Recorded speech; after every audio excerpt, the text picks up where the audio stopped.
Voilà, merci pour votre présence. Merci à David Masson de m'avoir proposé d'intervenir et puis au professeur Nicolas Franck d'avoir fait confiance à David Masson.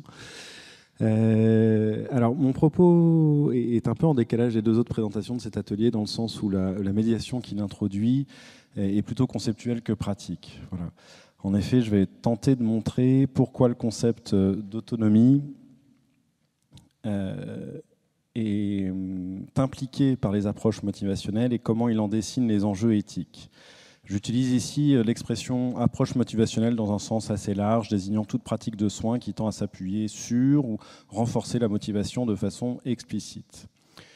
Alors, outre le fait que j'aime bien parler du concept d'autonomie, il me semble que cette visée, celle de respecter et ou de favoriser l'autonomie des personnes accompagnées, est déjà implicite dans le titre du colloque. En effet, dans le titre « Motivation et remédiation cognitive, passer à l'action », le terme « action » est placé en ligne de mire comme un horizon à atteindre, comme si la motivation et la remédiation cognitive n'étaient que des moyens utiles à cette fin qu'est l'action. Néanmoins, ce terme d'action est à comprendre d'une certaine manière qui dépend d'un arrière-plan de compréhension plus ou moins commun que nous partageons. Très clairement, passer à l'action n'est pas à comprendre comme agir n'importe comment. Il existe des attentes normatives vis-à-vis de cet agir. Ces attentes ne sont pas neutres quant au contenu des actions ni quant au mode de réalisation des actions. Nous ne voulons pas dire agir selon la commande d'un autre ou se comporter de façon automatique. Il me semble que l'on pourrait assez facilement être d'accord sur le fait que cette action doit être autonome pour être satisfaisante. Mais revenons tout d'abord un tout petit peu sur la notion de motivation et de son lien avec l'action. En psychologie, la motivation est définie habituellement comme nécessaire, sans être suffisante, à la réalisation d'une action projetée par une décision.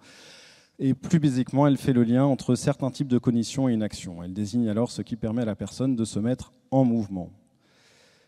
La motivation est souvent considérée comme un processus interne à la personne, même si elle peut être influencée par des facteurs externes. Il apparaît nécessaire que cette personne dispose d'un certain nombre de motifs, qualifiés ici de primaires lorsqu'ils n'engagent aucune réflexivité particulière, et de secondaires lorsque celle-ci est requise. La personne doit aussi avoir certaines croyances qui concernent sa personne, ses capacités ou son environnement.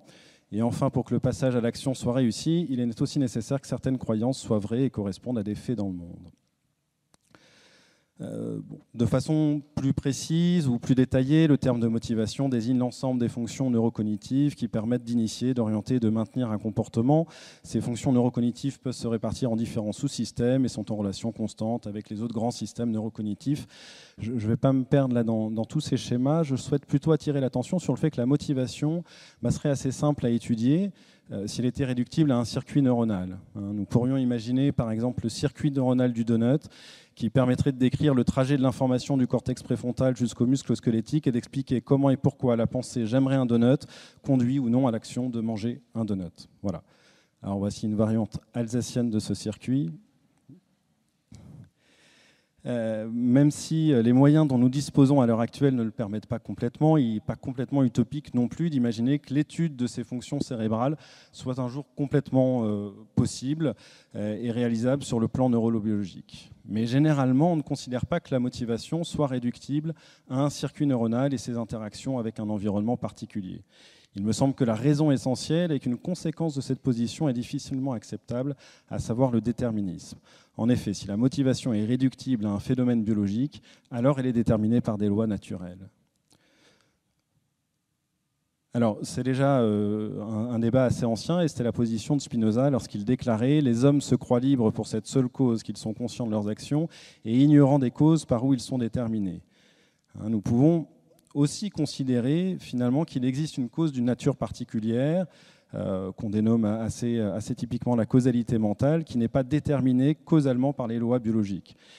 Ceci nous autorise à penser que nous pouvons utiliser notre motivation pour initier, orienter et maintenir nos actions comme nous le souhaitons, et non parce que nous sommes déterminés à nous comporter de telle façon. Nous postulons ainsi une forme d'autodétermination de la volonté, distincte de la détermination afférente au complexe cerveau-corps-environnement. Nous sommes alors plus proches d'une position cartésienne, postulant que la volonté est libre par nature et donc jamais contrainte. Bon, néanmoins, ceci implique de soutenir un dualisme entre le psychisme et le physique, ce qui n'est pas sans poser quelques difficultés. Alors, ce que je voudrais particulièrement souligner, c'est le fait que les approches motivationnelles portent en elles une forme de paradoxe entre leurs visées et leurs moyens. Si l'objectif de ces approches est de rétablir l'autonomie de la personne, lui permettant de déterminer par elle-même ses actions et ses comportements, les moyens utilisés supposent la motivation comme un ensemble de fonctions neurocognitives sur laquelle il est possible d'agir par le biais de certains facteurs qui participent à la déterminer. Alors je vais ici lâchement contourner le problème et essayer de me concentrer peut-être un peu sur le concept d'autonomie qu'il faut peut-être clarifier avant de pouvoir aller plus loin. Pour commencer, l'autonomie est d'abord pour moi un mode d'effectuation de certaines actions, une façon de réaliser certaines capacités. Les mêmes types d'actions peuvent être qualifiées d'autonomes ou non, cela ne dépend pas des actions en tant que telles, mais bien d'un aspect de leur réalisation. De même, le prédicat autonome, l'adjectif autonome, peut parfois qualifier des agents dans le sens où les actions qu'ils réalisent sont la plupart du temps autonomes. Il semble ainsi plus correct de dire « cette personne agit de façon autonome » ou « cette personne est autonome » que de dire qu'elle a de l'autonomie, comme nous pourrions dire qu'elle a telle ou telle compétence. Nous avons donc probablement certains critères qui nous permettent d'attribuer à cette action ou à tel agent l'adjectif autonome. Nos pratiques de réhabilitation, à mon sens, révèlent 3 types de critères possibles. Tout d'abord, le critère fonctionnel. C'est un des critères qu'on utilise assez classiquement, c'est-à-dire que le fait que l'action soit réalisée par la personne sans l'aide d'une autre. C'est un des critères proposés, par exemple, par la cotation de la classification internationale du fonctionnement pour les activités. L'activité est-elle réalisée par la personne seule ou avec de l'aide ou pas du tout? Et dire qu'une personne qu'elle est autonome, c'est dire qu'elle dispose des ressources nécessaires à ses activités en elle-même, que cela soit les capacités ou la motivation nécessaire à ses activités, et qu'elle n'a besoin de personne d'autre pour les effectuer. Il existe ensuite un critère qui concerne plus particulièrement la prise de décision. Ce que je veux dire par là, c'est que nous avons tendance à qualifier d'autonome certaines actions en fonction du mode de décision. La décision est-elle prise par la personne elle-même ou sous l'influence d'une autre personne? Par ailleurs, la décision est-elle appuyée par un exercice de rationalité? Est-elle réfléchie, mesurée, pesée et non impulsive ou émotionnelle? C'est un des enjeux de la méthodologie de projet, qu'il soit projet de soins, projet de réhabilitation ou projet de vie, qui invite les personnes à raisonner sur leurs objectifs et les moyens d'y parvenir avant de prendre une décision. Puis enfin, toutes les approches orientées vers le rétablissement incitent à prendre en compte la question de l'authenticité. Est-ce que la personne agit en tant qu'elle-même ou en tant, on pourrait dire, n'importe qui? Autrement dit, est-ce que la personne peut justifier de telle action en attestant que c'est bien elle qui agit, que cela lui ressemble ou qu'elle souhaiterait ressembler à cela, ou alors le fait-elle tout en disant que ça ne lui ressemble pas, que cela ne dit rien de son identité? Alors, s'ils sont justes, ces critères comportent une limite importante, c'est qu'au-delà du fait qu'il n'est pas sûr qu'une même conception de l'autonomie puisse tous les adopter, ils s'appuient tous sur une conception plutôt individualiste de l'autonomie, conception qui pose un certain nombre de problèmes relevés par les tenants de ce qu'on appelle l'autonomie relationnelle. Je vous cite là, je vous mets l'ouvrage de Mackenzie et Schlosser qui est sorti en début des années 2000 et qui reprend un petit peu, qui fait la synthèse d'ensemble des articles, alors plutôt d'auteurs féministes, de philosophes féministes, qui critiquaient effectivement l'individualisme sans forcément jeter l'autonomie avec l'eau du bain. Et je vais reprendre un peu les critiques en fonction des 3 types de critères que je viens d'énoncer. Alors, tout d'abord, le critère fonctionnel qui se fonde sur le fait que nous sommes ou non capables de réaliser certaines activités. Pour rappel, la classification internationale du fonctionnement propose les mêmes items pour les activités et le niveau supérieur qu'elle nomme les participations sociales et qui intègre les interactions singulières de la personne avec son environnement. Bon, si on regarde attentivement la description des activités, il est possible de se demander si ces activités, considérées isolément de tout environnement, ne sont pas tout simplement fictives. Alors une fiction qui peut être utile à la compréhension du fonctionnement de la personne en lien avec ses problèmes de santé, mais qui n'existe donc pas comme des faits observables dans le monde. Deuxièmement, l'ensemble de ces activités suppose qu'il existe un apprentissage ou que celui-ci soit simple mimétisme ou par des processus d'interaction plus complexes, comme on a pu le voir ce matin avec Mme Zinetti-Berchi. Troisièmement, les activités les plus valorisées dans le cadre des échelles de fonctionnement sont avant tout des activités sociales, vivre dans un appartement, avoir des amis, une famille ou encore travailler. Deuxièmement, le critère décisionnel ou rationnel se fonde sur l'idée d'une forme de souveraineté individuelle assurée par l'exercice de la raison.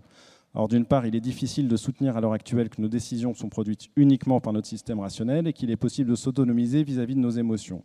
Même si cela était possible, il n'est pas du tout sûr que cela soit souhaitable.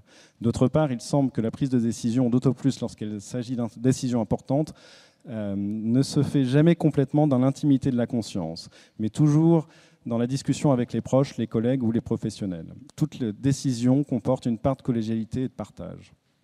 Sur la question de l'authenticité, sur la question de l'identité et d'être soi-même, et je vais aller un tout petit peu, essayer de finir un peu plus vite.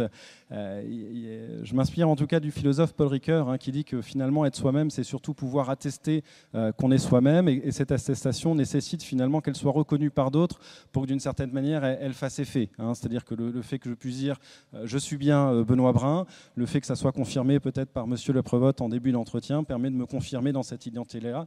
Alors ça c'est juste sur le nom, mais sur toutes les qualités en tout cas dont je pourrais me faire prévaloir, ça semble fonctionner aussi. Et dans ce sens-là, l'identité personnelle qu'on peut avoir a aussi un fondement relationnel très très fort, comme on peut le voir dans un certain nombre de concepts en psychologie aussi concernant l'identité. En conclusion, les approches motivationnelles doivent nous amener à 3 types de questionnements. Est-ce que déjà nous sommes au clair sur notre conception de causalité mentale ? À quel type de critères de l'autonomie faisons-nous référence lorsque nous souhaitons promouvoir l'autonomie des personnes que nous accompagnons ? Et enfin, si nous faisons référence à une autonomie relationnelle, comment devons-nous agir pour prendre en soin cette autonomie de façon réciproque avec la personne ? Voilà, je vous remercie pour votre attention.